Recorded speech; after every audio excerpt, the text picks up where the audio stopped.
હું શબ્દ એમ કહેવા ચાહી રહ્યો કે નાની નાની સૂર્યનગે પણ ના હો, કેમ કે સૂર્ય ભલે ઉતાવળ કરી, જલ્દબાજી કરી, પણ થોડુંશું તમે ધ્યાન રાખો. કેમ કે પહેલે ભાઈ સૂર્યની આપણે સૂર્યની ડિલિવરી મતલબ ઘેરે કોણે ડોહું મનક હોય, ડોહી મનક હોય ને ઘેરે ડિલિવરી લગભગ થઈ જતી. આ બાર એ સબ સિચ્યુએશન નહીં, ખાનપાન બદલા જેવું ખેતર में આપણે ખાતર ઉર્વરક વાપરીને આમ તેમ ને એના વજહથી ખાनपान ઘણી ચીज़ें हैं वातावरण થતું હોય ને कुछ चीज़ें એવી બી हैं કે કમ ઉંમર में સૂર્ય નહીં કરવું પડતું એવું કામ કરી તે ભણવા પૂટી પછી એનાને એકાદું સ્વરૂપ બી અગર થાય તો એનાને હોસ્પિટલમાં લઈ જઈ ઉપર લઈ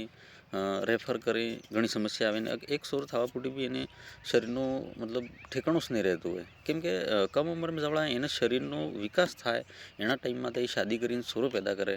તો પછી ન તો સોરાનો વિકાસ છે કે ન એને ખુદ આપણી સૂર્યનો વિકાસ છે. એટલે કે એને કે આપણે સૂર્યનું બી નુકસાન થઈ રહ્યું હોય, આપણે સમાજનું બી નુકસાન થઈ રહ્યું હોય, થોડુંક ધ્યાન રાખો યાર.